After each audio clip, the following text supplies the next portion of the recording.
실제 측정하는 것들을 조작적 정의라고 합니다. 조작적 정의. 한번 예시를 들어볼게요. 개념적 정의라는 것은 옳고 그름은 없어요. 개념적 정의는 옳고 그름이 없고요. 조작적 정의는 실제 측정을 하는 것들을 조작적 정의라고 합니다. 한번 들어보시도록 하죠. 개념적 정의는 듣기란 무엇이다? 청각을 통해서 자료를 수집하는 것들을 듣기다. 조작적 정의는 영어 듣기 능력 평가처럼 점수화로 만드는 것들을 조작적 정의라고 합니다. 따져 개념적 지능은 뭘까요? 지능이라는 건 뭐 다양한 그런 거 되겠죠. 조작적 정의는 IQ 테스트, 실제로 측정을 하는 것들은 조작적 정의라고 말씀드릴 수 있겠습니다. 되시겠나요? 네, 자 다시 말씀드립니다. 근데 개념적 정의와 조작적 정의가 반드시 일치하는 건 아니에요. 개념적 정의와 조작적 정의가 반드시 일치하는 게 아닌데 무슨 말이냐?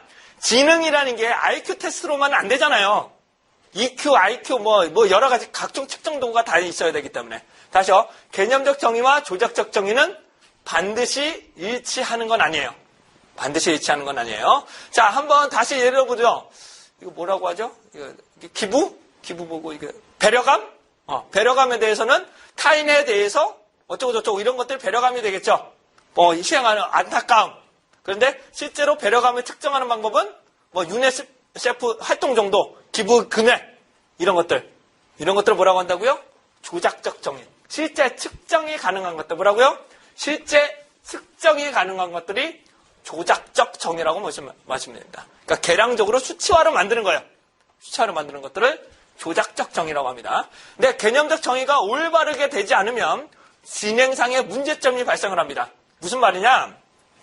자, 제가 한번 이거 적어보도록 할게요. 자, 호흡이란 제가 폐를 이용해서 활용하는 호흡 관계를 말한다. 그렇게만 정의했어요. 그랬더니 실제로 피부를 통해서도 호흡을 한단 말이에요.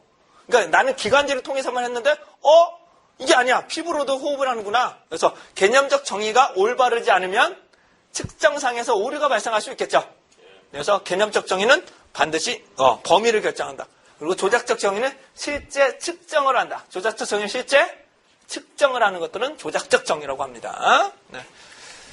자, 조작적 정의는 실제 정확하게 표현을 만드는 거고요. 그래서 개념적 정의와 조작적 정의는 반드시 일치하는 건 아닙니다. 그래서 개념적 정의를 통해서 정제된다. 다시요, 틀을 만드는 거죠.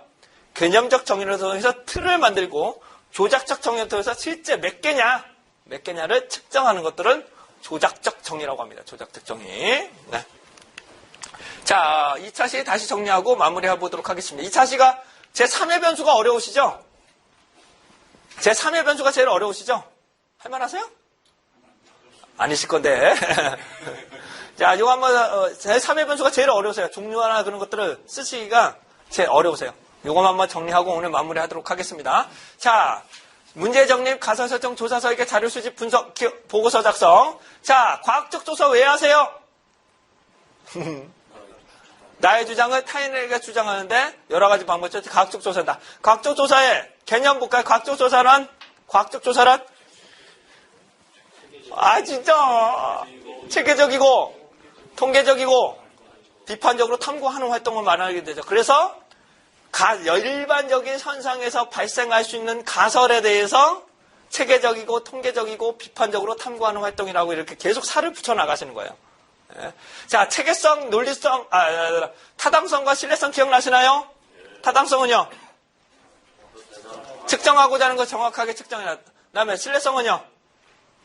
반복적으로 측정했다. 제발 여러분 개선되세요. 제발 개선되실 거예요.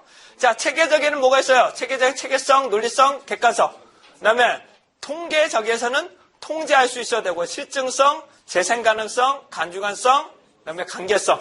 그 다음에 마지막으로 변화 가능성, 비판 가능성. 자, 한번 보죠. 그러니까 체계성이라는 것은 계획적으로.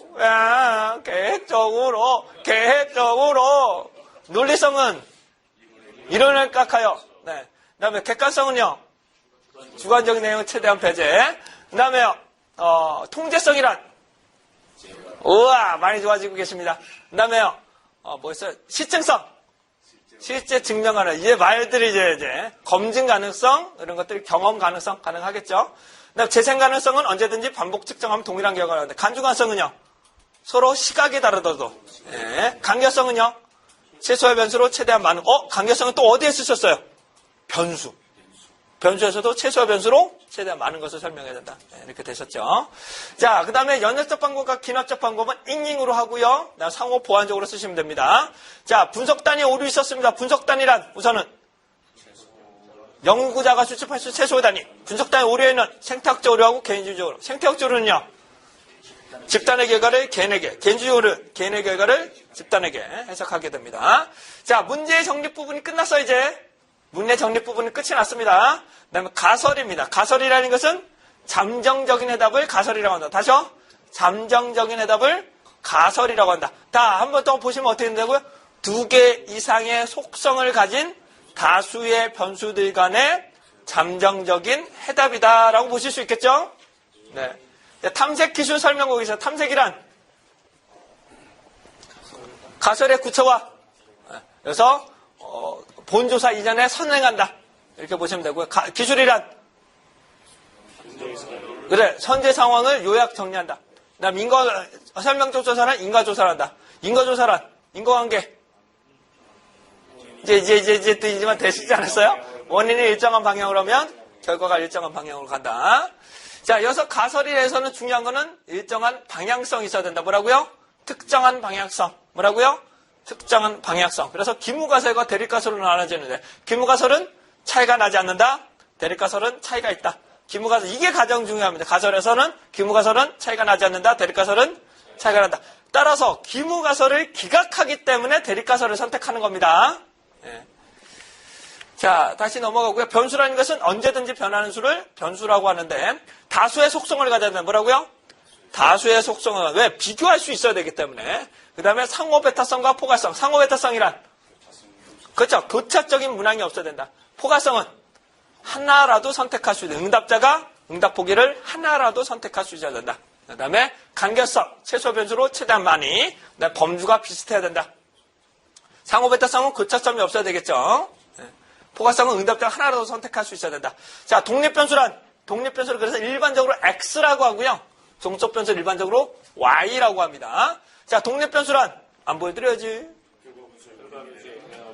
그러니까 그렇죠. 종속변수에 영향을 미칠 수 있는 원인변수.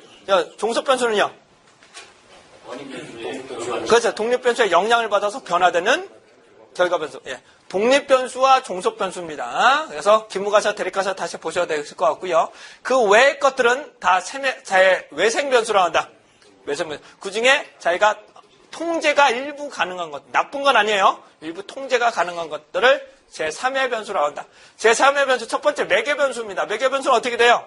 독립변수와 종속변수의 관계를 보다 활성화시키는 방법. 이 변수를 뭐라고 한다고요? 매개변수라고 한다. 매개변수라고 한다. 두 번째, 선행변수는 뭐가 될까요? 선행변수는 독립변수에만 영향을 미친다. 뭐라고요? 독립변수에만 영향을 미칩니다. 종속변수에 영향을 미치면 안 돼요. 내연요. 적절하죠? 내연, 자, 어떻게 돼요? 선행변수가 없어지더라도 독립변수와 종속변수의 관계는 끊어져서는 안 된다. 내연녀가 있더라도, 내연녀는 절대, 내연녀래.